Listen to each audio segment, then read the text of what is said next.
मेरे प्यारे बच्चों एवं बच्चियों, आप सभी का स्वागत है आपके अपने चैनल ज्ञानी बाबा 875 में। मैं दुर्गेश सर आप लोगों के लिए लेकर आया हूँ क्लास 10th के इतिहास के मोस्ट इम्पोर्टेंट प्रश्न जो आपके 2024 बोर्ड एग्जाम में पूछे जा सकते हैं। तो आइए देखते हैं प्रश्न क्या है ना। बिना देरी किए हुए देखते हैं प्रश्न क्या है। खिलाफत आंदोलन के क्या कारण थे, अथवा खिलाफत आंदोलन पर एक संक्षिप्त टिप्पणी लिखे ना। खिलाफत आंदोलन के क्या कारण थे या खिलाफत आंदोलन पर एक संक्षिप्त टिप्पणी लिखे। देखिए, तुर्की का सुल्तान खलीफा इस्लामी जगत का धर्म गुरु था ना। तुर्की का जो सुल्तान था खलीफा, वो इस्लामी जगत का धर्म गुरु था।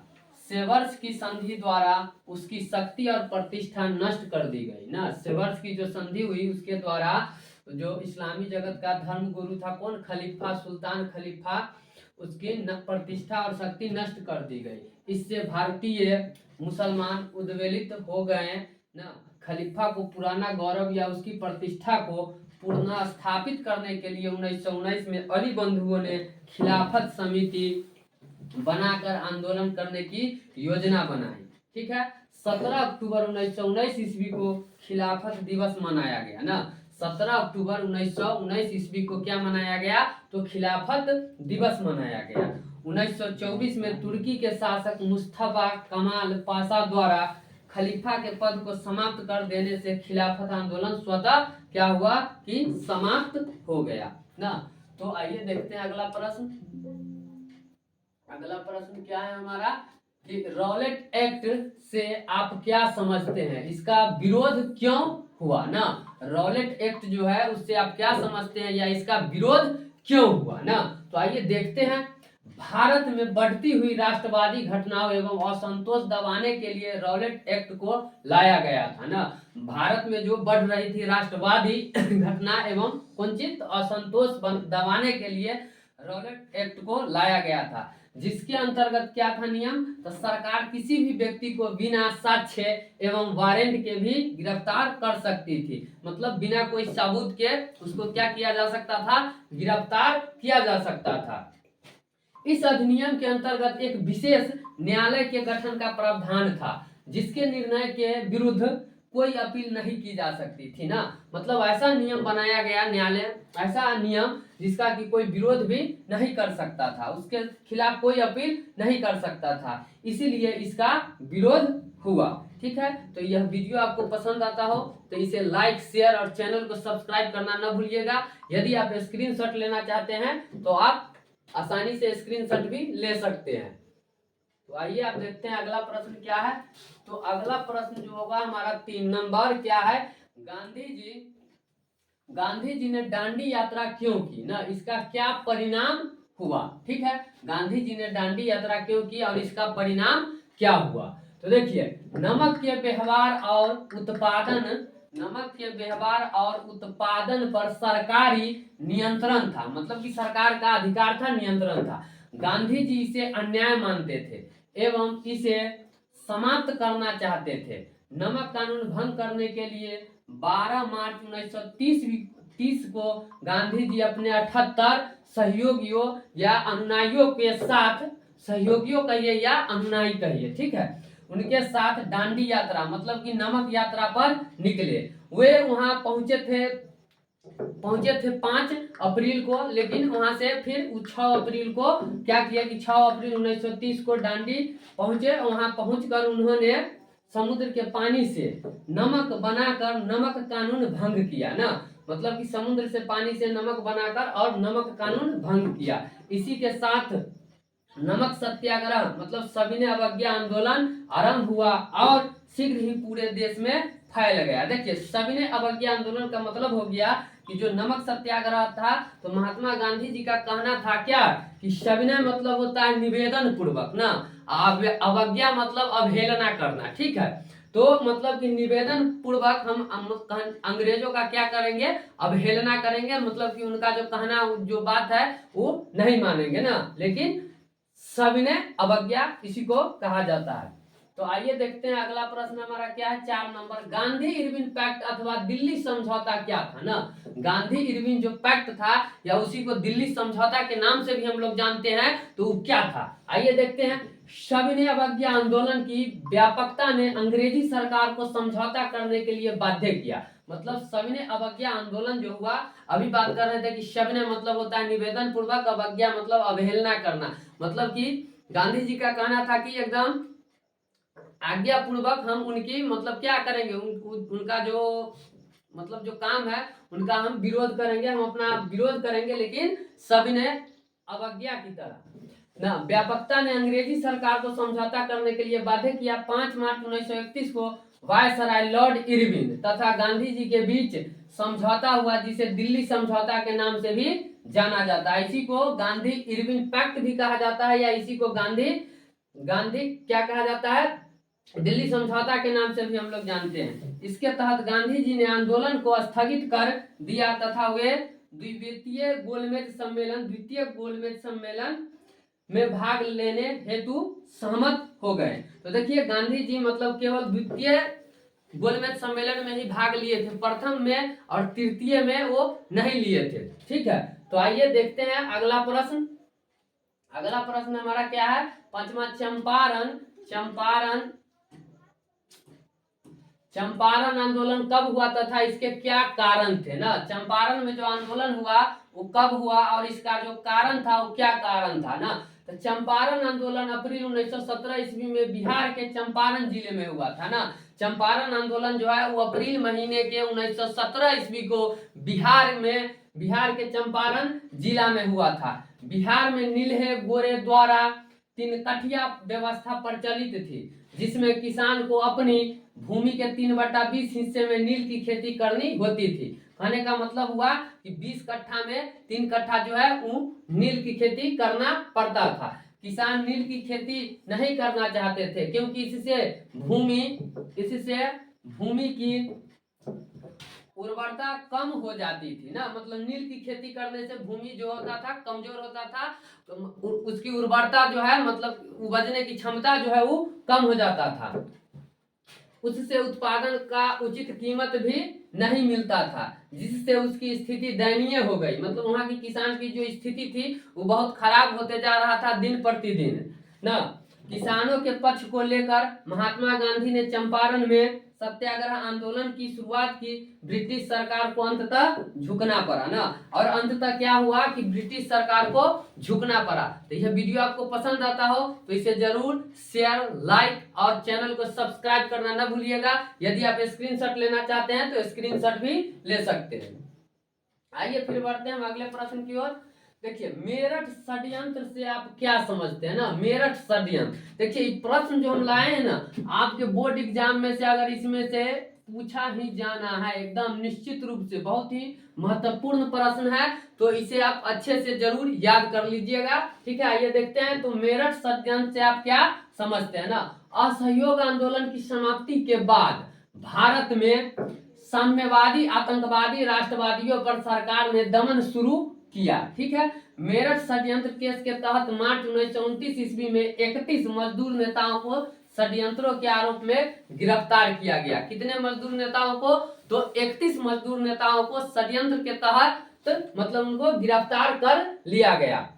उन्हें मेरठ ले जाया गया और वहीं उन पर मुकदमा चलाया गया। यह मुकदमा मेरठ षड्यंत्र केस के नाम से प्रसिद्ध हो गया ना। मतलब मेरठ में सभी किसान को 31 को ले गया और उन पर मुकदमा चलाया गया। ठीक है, जिसके तहत क्या हुआ कि इसीलिए उसको मेरठ षड्यंत्र के नाम से हम लोग जानते हैं। ठीक है, देखते हैं अगला प्रश्न क्या है। अगला प्रश्न है 7वां की जतरा भगत के बारे में आप क्या जानते हैं, संक्षेप में लिखे ना। जतरा भगत के बारे में आप क्या जानते हैं, इसे संक्षेप में बताना है। तो आइए देखते हैं। छोटा नागपुर के उरांव आदिवासियों का अहिंसक आंदोलन 1914 से 1920 तक चलता रहा ना। इस विद्रोह का नेता जतरा भगत था। मतलब कि छोटा नागपुर के उरांव गांव में आदिवासियों का अहिंसक जो क्या था आंदोलन, वो जो 1914 से लेकर 1920 तक चलता रहा। इस विद्रोह के नेता जतरा भगत था ना। इसीलिए इसीलिए इस आंदोलन में सामाजिक एवं शैक्षणिक सुधार पर विशेष बल दिया गया ना। तो यही है जतरा भगत के बारे में, ज्यादा कुछ है नहीं, संक्षेप में ही बताना है, इसलिए इसको हम बहुत ही संक्षेप मतलब कि शॉर्टकट में बता रहे हैं। आइए देखते हैं अगला प्रश्न क्या है। All India trade union Congress की स्थापना क्यों हुई? ऑल इंडिया ट्रेड यूनियन जो है उसकी स्थापना क्यों किया गया था ना। आइए देखते हैं। 19वीं शताब्दी के उत्तरार्ध में भारत में उद्योगों मतलब कि कल कारखानों की स्थापना के साथ ही श्रमिक वर्ग का उदय हुआ ना।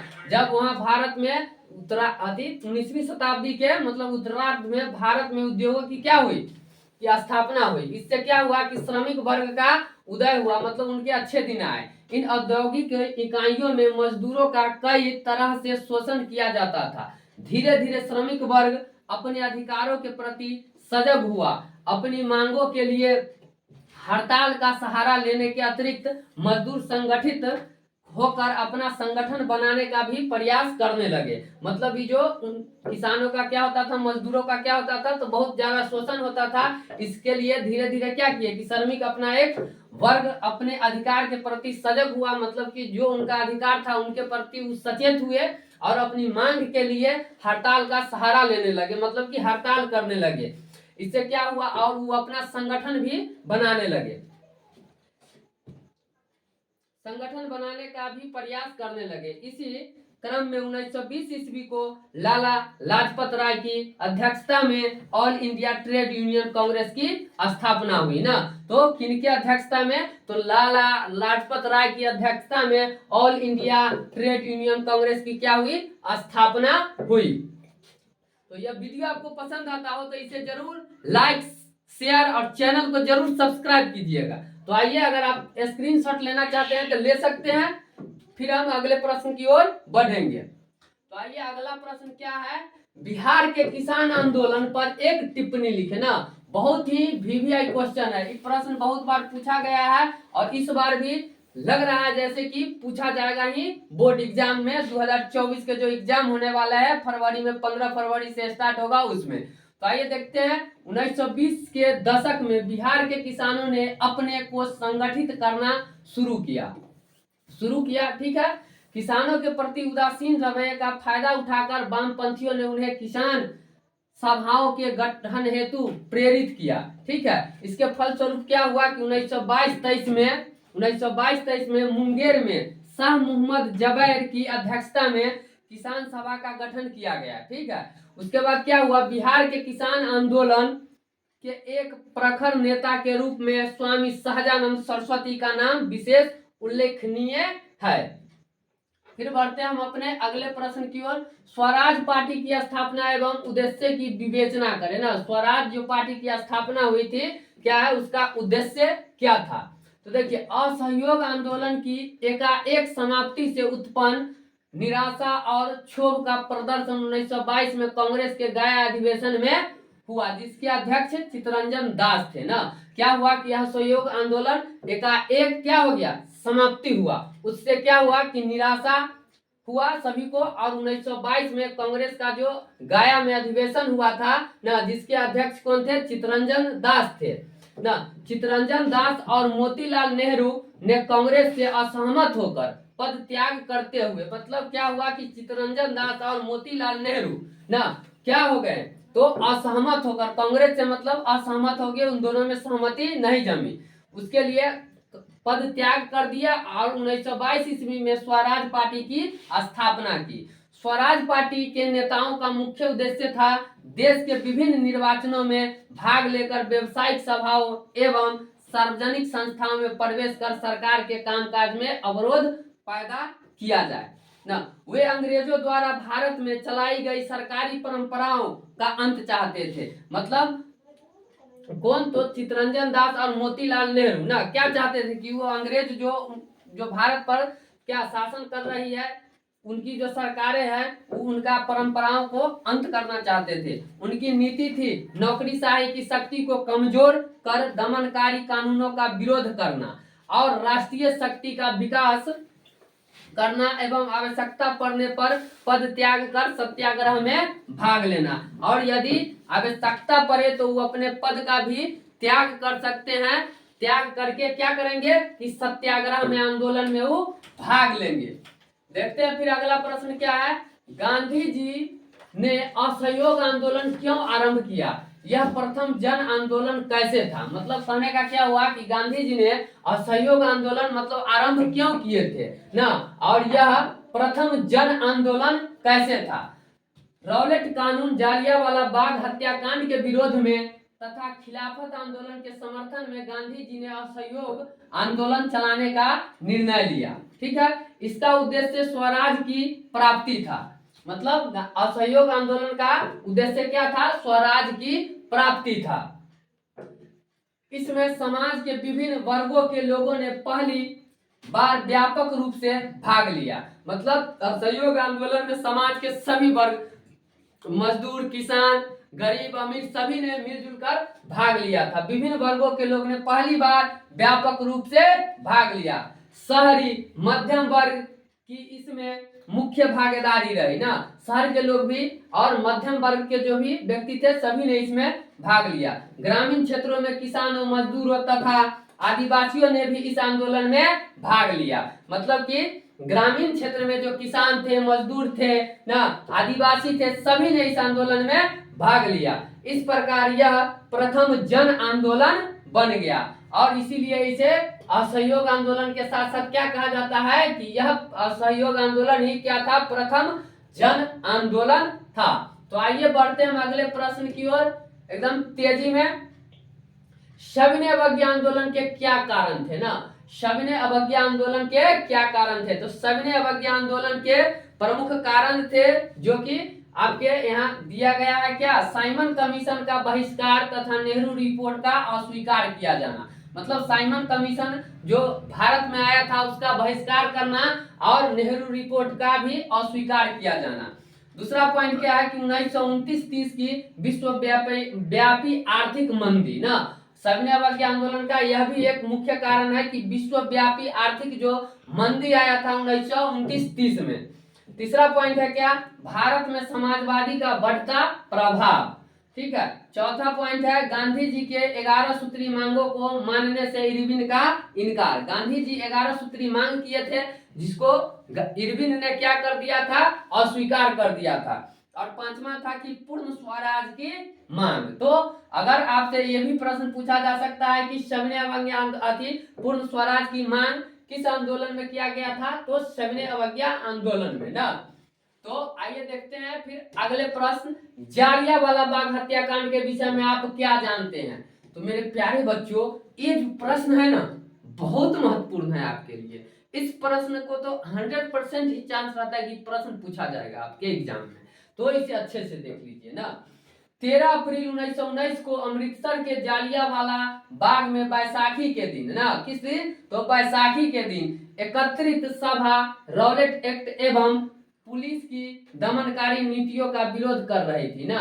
सभा की कार्यवाही के बीच में ही अमृतसर का सैनिक कमांडर जनरल डायर वहां पहुंचा और प्रवेश द्वार बंद कर निहत्थे भीड़ पर अंधाधुंध गोलियां चलवा दिया ना।